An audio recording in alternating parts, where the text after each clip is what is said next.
Hello, this is Tim Hellman. And Alex Foss. And this is Movie Talk.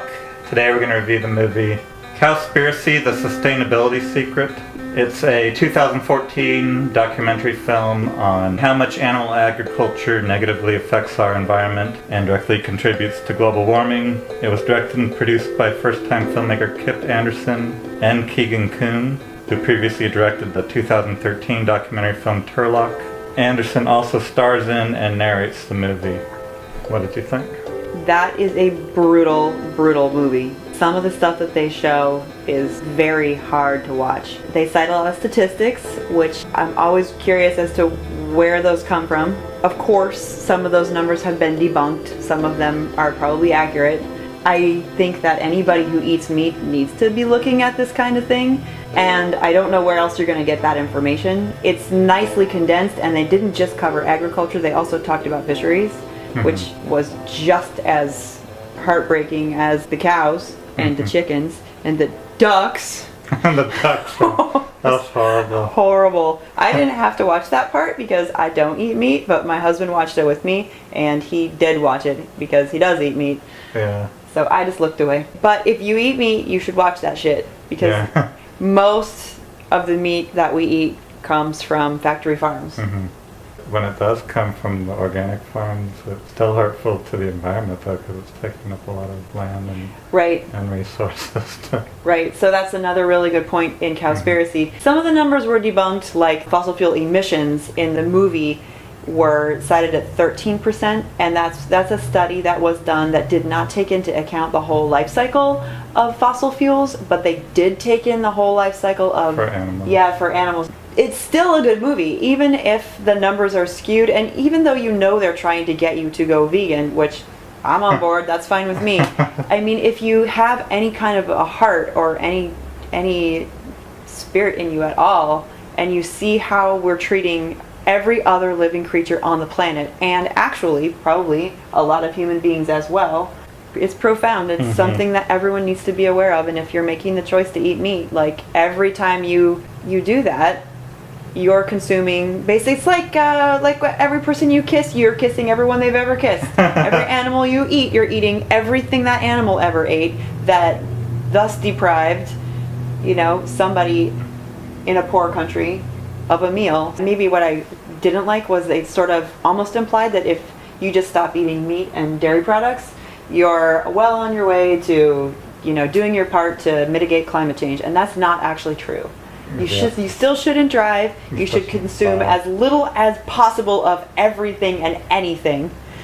But the animal agriculture, that would take effect right now, whereas everything else could take years for it to have an effect. Yeah, it's a great idea to stop eating meat and dairy products. If everyone did it right now, it would have such a huge effect on climate change, whereas everything else would take a while for it to process its effect. Because methane and nitrous oxide are mitigated really fast. The effects go away really fast, whereas carbon sits around for like 100 years or so.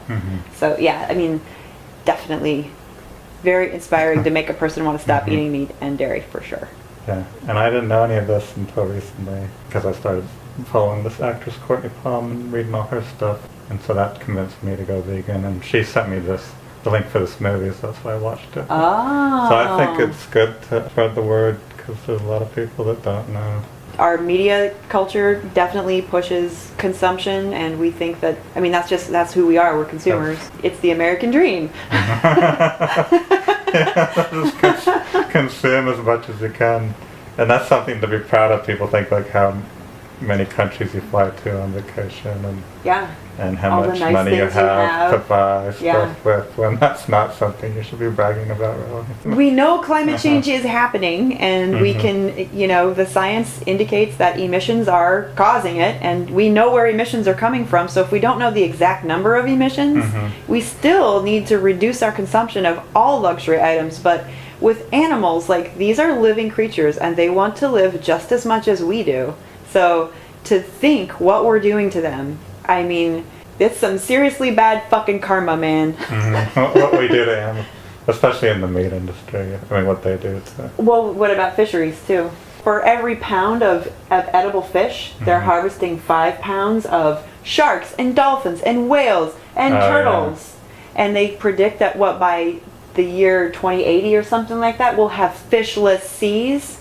What does that mean? I know, that'll be like, oh, let's use drift nets and just wipe out everything in the ocean. And that number might be wrong, but still, like, there are a lot of people who are comfortable with eating animals, but it's not good. Whether you look at it from the humane perspective or you look at it from the emissions perspective. Or the health perspective. Or the health perspective. It can cause cancer and heart disease. Yay! way more. Oh, and they didn't even talk about superbugs. The way that we're jacking our animals all full of antibiotics is helping to create these superbugs, so that actually 1 out of 4 people that is admitted to a hospital will walk out with a superbug. Yay! Really? Yep. I didn't know that. I just heard that number from a doctor, so cite my source. Probably pretty accurate. And I like the point that they brought up that it's costing everyone else too. Like, yeah, a hamburger at McDonald's is costing maybe another $7 to everyone else. Because everything that went into that animal is subsidized by our tax dollars. So every time someone buys a Big Mac, you're probably paying more for that than they are. So that they can go get diabetes and then rack up a bunch of money on Medicare to treat the diabetes. And do weight loss programs. Well, if they're doing the right thing, and I don't have a problem with Medicare, but I have a massive problem with subsidizing fast food franchises that create ill health that are a huge burden on the healthcare system, which leads the Republicans to say we're spending too much money on healthcare, so we have to cut costs. Just stop subsidizing McDonald's. That would help a lot.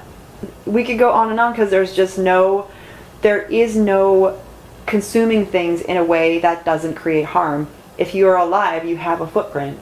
Our job is to minimize our footprint. And one way to do that, as the movie suggests, eat a vegan diet.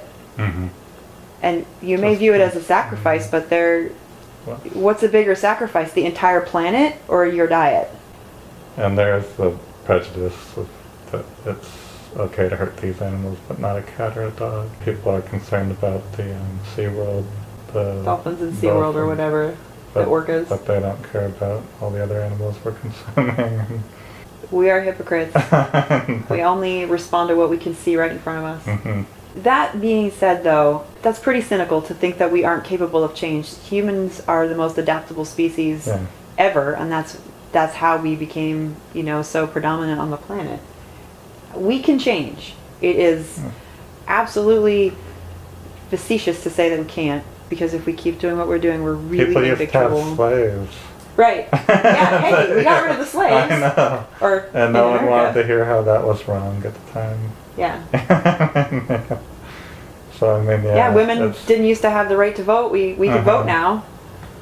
Yeah. We had civil rights. Yeah.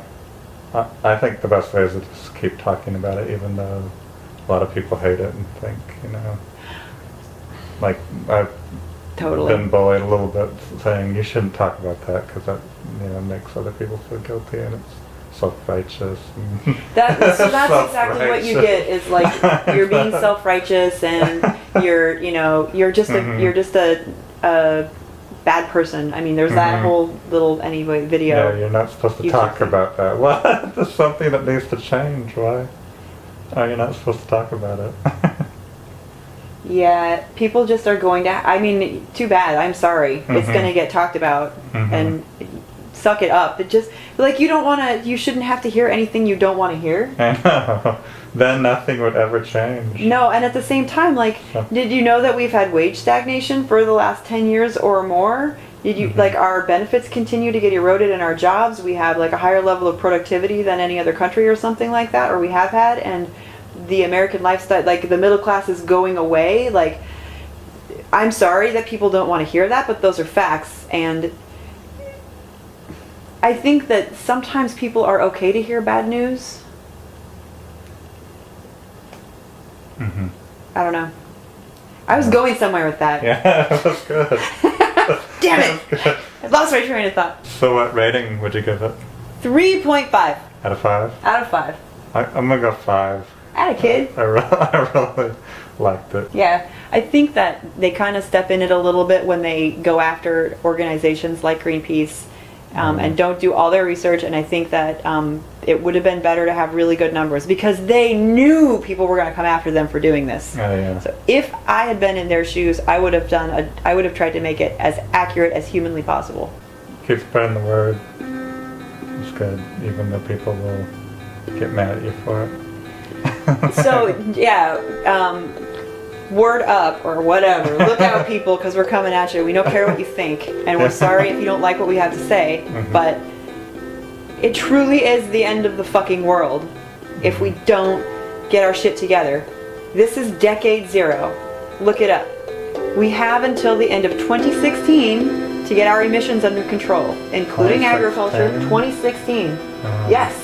Or I thought you said 2020. Well, that's the end of decade 0, but the best number is 2016 to get our emissions under control, or we will exceed the 2 degrees Celsius cap that was set in the climate summit in 1988 or whenever they said it, when they thought it was an impossible number to reach, and now we're probably going to exceed it.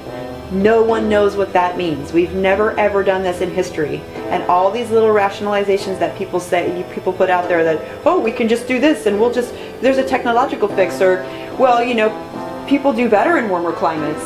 Like, we've never done this before. This is not, they can't find an example of this amount of carbon in the atmosphere in recorded history or history that we are able to access with, like, ice core studies. Like, this is not on the record anywhere. We don't know, but it doesn't look good. It's